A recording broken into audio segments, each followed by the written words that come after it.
Bonjour, moi c'est Camille, bienvenue au GAEC du Muguet à Lavelanet de Comminges.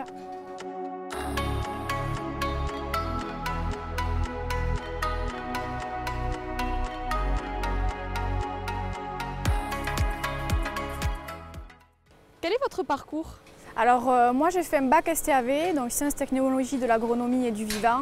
Après j'ai fait un BTS Sax sur un an, donc tout ce qui est gestion, comptabilité d'exploitation agricole. Et après j'ai bifurqué sur un BTS production animale, donc un apprentissage sur 2 ans dans un élevage laitier de 75 vaches laitières avec un système de robots de traite. Et de là j'ai été élue meilleure apprentie de la région dans ma catégorie, donc c'était un honneur en tant que femme de pouvoir m'imposer dans l'agriculture.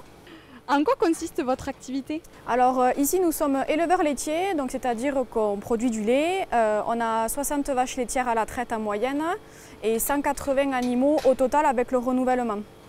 Donc ici sur l'exploitation, on pratique le TCS, donc technique culturale simplifiée. Donc c'est-à-dire qu'on ne fait pas de labour et après on sème des couverts végétaux derrière les maïs, donc après ensilage et moisson des maïs grains au niveau de l'hiver, à l'entrée de l'hiver. En novembre, donc au niveau des couverts, on implante du radis, navette, facélie, vesse et pois. Donc ça permet de ne pas laisser les sols nus l'hiver, de limiter les apports d'azote, donc c'est-à-dire que le couvert va apporter de l'azote au sol. Et ensuite, ça va être bénéfique au niveau de l'apport en matière organique pour le sol. Pourquoi avoir choisi l'agriculture? Alors moi de toujours, j'ai vécu avec des parents et des grands-parents issus de la campagne, pas forcément agriculteurs, mais ils ont toujours fait la volaille et je suis une grande amoureuse de la nature. Donc pour moi, être avec des animaux, c'était une vocation, une passion. Et à partir du lycée, quand je suis arrivée en seconde au lycée agricole, pour moi c'était une évidence, il fallait que je sois là-dedans. Et je me suis battue pour l'être. Et après j'ai rencontré mon conjoint du coup en BTS et ça a été, le hasard a fait que du coup il a une exploitation de vaches laitières. Et depuis, je continue et je continuerai jusqu'à que je ne puisse plus le faire.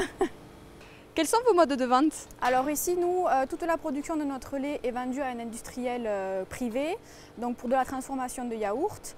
Ensuite, on a 170 hectares de SAU. Sur ces hectares-là, on produit du blé qui, lui, est vendu en totalité en CRC et label rouge. Ensuite, on produit de l'orge qui, elle, est autoconsommée dans la ration des vaches.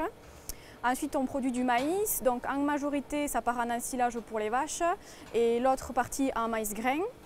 Ensuite, on fait du soja qui, lui, est totalement vendu aussi à des fins alimentaires, donc alimentation humaine.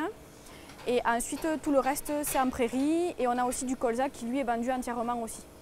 Quels sont vos projets de développement? Alors au niveau de nos projets, donc sur du court terme, c'est la construction d'un bâtiment de stockage pour les fourrages photovoltaïques, parce qu'on manque de place pour stocker les bottes de paille et de foin.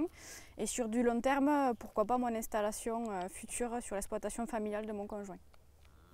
Qu'attendez-vous de la prochaine édition? Alors la prochaine édition, j'attends de la convivialité, de l'échange, des Pyrénéennes fidèles à elles-mêmes, une belle vitrine de notre agriculture et pouvoir valoriser le travail des éleveurs.